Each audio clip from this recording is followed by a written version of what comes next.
Bonjour à tous. Alors moi, je vais vous présenter un récapitulatif du projet Errance et Impasse Diagnostic. Ce projet nous a été confié par la DGOS en 2020, qui vise à améliorer le diagnostic et le traitement pour chacun afin de réduire l'errance et l'impasse diagnostique. Pour rappel, l'errance, elle désigne la durée qui s'étend depuis l'apparition des premiers signes jusqu'à l'établissement d'un diagnostic.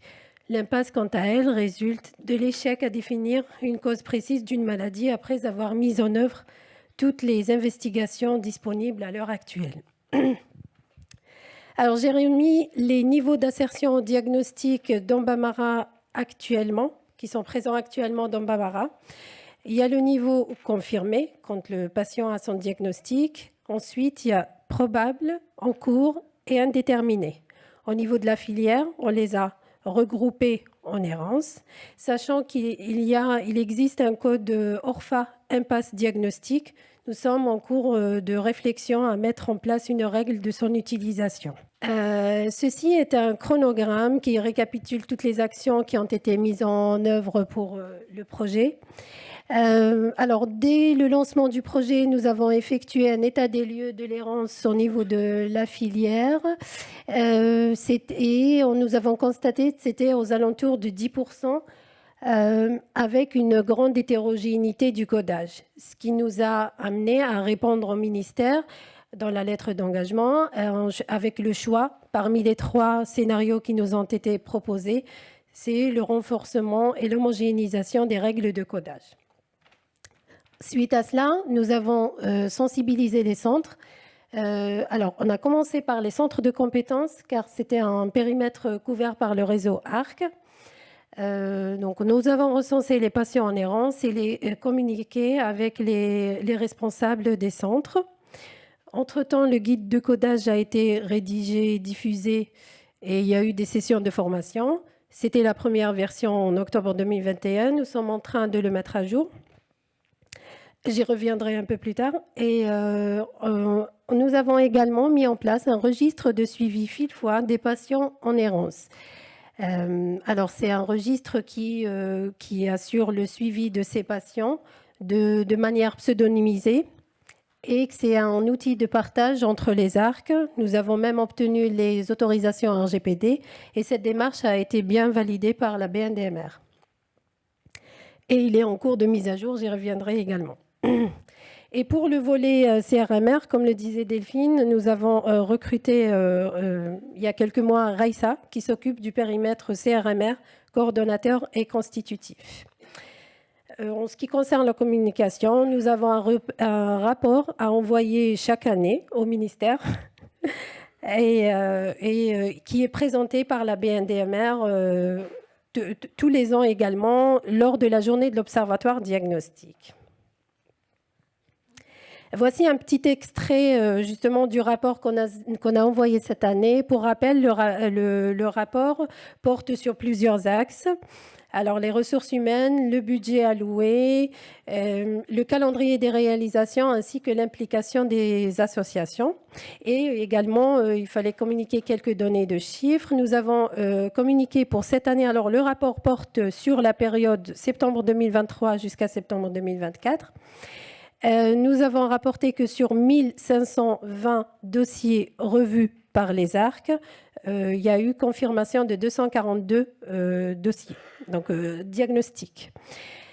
Nous avons également communiqué la donnée du nombre de prescriptions au séquençage génomique. Cette donnée nous a été communiquée par le centre de Bicêtre. Donc, il y avait 25 prescriptions cette année et 4 confirmations, mais les 4 pourraient ne pas faire forcément partie des 25, prenant en compte la durée du séquençage qui prend énormément de temps. Ensuite, nous avons également précisé les moyens de diagnostic autres que le séquençage génomique avec les différents pourcentages. Alors, dans la partie autre information autour du projet, nous avons opté pour la présentation du projet LIFE qui a été réalisé à l'hôpital Henri Mondor par le professeur Leroy ainsi que le docteur Anna Sessa, qui portait sur des patients adultes à hépatopathie indéterminée. Ils ont créé une grille de diagnostic. Alors c'est pour regrouper toutes les descriptions cliniques afin d'orienter vers un diagnostic syndromique. L'étude est en cours de publication et elle est complétée par un PHRC dit LIFE. À mes dernières nouvelles, normalement, son ouverture a été décalée pour début 2025. Donc, si le professeur est présent, il pourrait me corriger. Et voilà, ce travail a été bien mis en avant par la BNDMR lors de la journée de l'Observatoire diagnostique. Actuellement, donc, comme je disais, nous sommes en train de mettre à jour le registre de suivi fil-fois des patients pseudonymisés en errance. Nous avons fait en sorte de créer un modèle par réseau. Donc, chaque réseau, tous les CCMR et les CRMR de chaque réseau vont prendre le même modèle. Nous l'avons vraiment amélioré. Pour chaque patient, il y a une ligne qui décrit tout le parcours du patient ainsi que tous les symptômes qu'il a eus. Et ceci servira d'un outil de travail pour les médecins lors des échanges pour ces patients. Le guide de codage est en cours de mise à jour avec des nouveautés. Alors, il y a le codage transition ainsi que des grilles de confirmation de certaines maladies. Et on travaille également sur les patients donc, en errance, mais en priorité les patients à statut indéterminé, donc, qui sont classés en urgence médicale. Pour lesquels nous sommes en train de renseigner les descriptions cliniques plus détaillées, on renseigne les comorbidités également. Et nous collaborons avec les 3 coordonnateurs des réseaux afin d'optimiser l'utilisation du champ description clinique pour renseigner des données qui soient interprétables sur le plan hépato. Et ceci, d'ailleurs, coïncide bien avec la prochaine version de Bambara. Donc, ce qui me pousse à switcher un petit peu vers un petit zoom sur les mises à jour qui sont les prochaines mises à jour qui vont être effectuées sur le set de données minimum de Bambara. Alors, il y aura beaucoup de changements.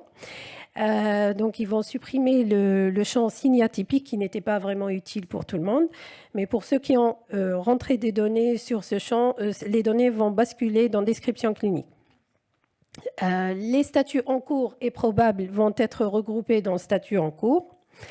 Et le statut apparemment sain donc, va être modifié en confirmé porteur sain. Ainsi que donc, non malade va être réfuté. Et comme je disais, pour la partie... donc, il marche pas le pointeur. Description clinique, avant ça se présentait de cette manière, il y avait la maladie rare ainsi que les descriptions cliniques, mais maintenant il est divisé en 3 entités. Le code maladie rare, groupe maladie rare, s'il s'agit d'un groupe maladie rare, il n'y a pas le code de la maladie. Ensuite, il y a les symptômes principaux, donc c'est le codage phénotypique HPO. Et tout ce qui est maladie associée, maladie secondaire et comorbidité, à coder avec le codage SIM10. Et voici à quoi va ressembler la prochaine version du statut de diagnostic. Donc, ça sera en cours, confirmé porteur sain, réfuté quand finalement il ne s'agit pas d'une maladie rare et indéterminé. Alors, la nouvelle version du guide de codage attendra toutes ces mises à jour pour tout intégrer avant sa diffusion. Nous avons fait quelques données d'analyse sur l'errance au niveau de la filière actuelle. Donc, pour tous les patients, nous avons 17% d'errance. Je pense qu'il n'y a plus de piles. Alors, l'errance se présente ainsi.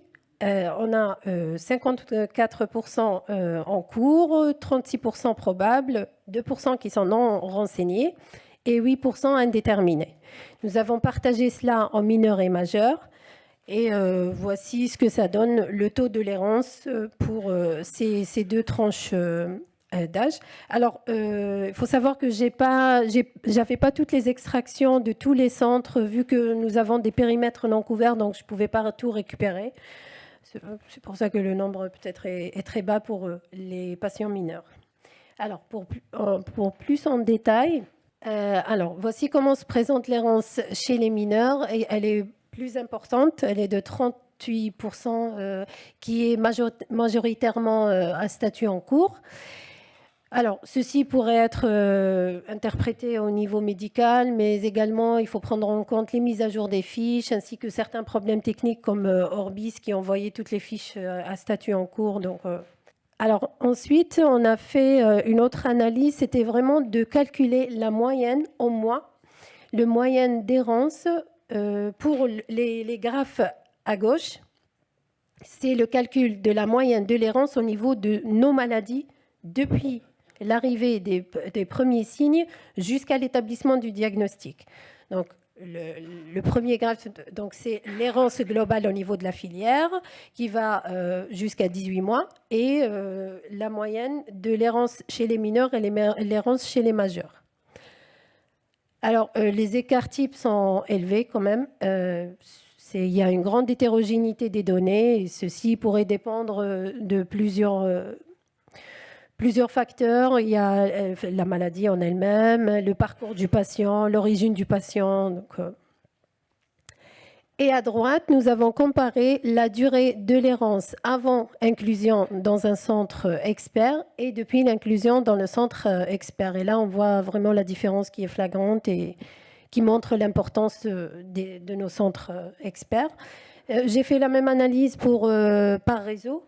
Et ça a donné presque les mêmes résultats. Donc, voilà. Maintenant, pour le volet CRMR, il y a quelques mois, nous avons recruté Raissa pour les centres coordonnateurs et constitutifs. Vu que l'errance a été étudiée depuis le départ que sur les centres de compétences, maintenant, on a intégré les CRMR. Elle travaille sur les patients sans diagnostic confirmé, en ayant sa méthodologie de travail. Elle commence par faire un état des lieux. Elle contrôle la qualité du codage. Elle travaille sur les DPI des patients pour mettre à jour sur Bamara si cela n'a pas été fait par le centre. Ou sinon, si le patient reste en errance, elle code toutes les descriptions cliniques et elle renseigne dans le tableau, le registre fil-foi des patients en errance. Ensuite, elle discute les dossiers avec les médecins référents des patients. Et comme je disais, pour le moment, on priorise les indéterminés, mais on passera aux autres statuts quand on aura le temps. Jusqu'à présent, elle a travaillé sur 577 fiches pour le centre MIVB Saint-Antoine et elle a confirmé 41% des fiches. Elle poursuit son travail sur les autres en échangeant avec les médecins référents des patients, en envoyant. Elle fait des points avec eux. Et en même temps, elle est passée au centre MVF de Beaujon et elle a fait un état des lieux. Il y a 705 fiches à travailler. Et prochainement, elle passera au centre de Bicêtre, AVP. Et elle passera également au centre constitutif. Nous sommes en train de mettre en place une stratégie de coordination et on reviendra vers vous pour mettre en place toutes ces missions. Voilà, je tiens à remercier le réseau d'ARC pour leur aide, ainsi que Raissa qui aide au quotidien au projet. Les coordonnateurs des 3 réseaux, malgré leur charge de travail, ils seront disponibles pour le projet. Je remercie également l'équipe d'Henri Mandor, de Dr Anna Cessa, ainsi que le professeur Vincent Leroy qui nous ont proposé leur aide, leurs conseils en expérience de leur étude LIFE, ainsi que les associations de patients pour leur relais information, pour leur sensibilisation à l'errance diagnostique, voilà, ainsi que leur orientation vers des centres experts. C'était important. Merci. Si vous...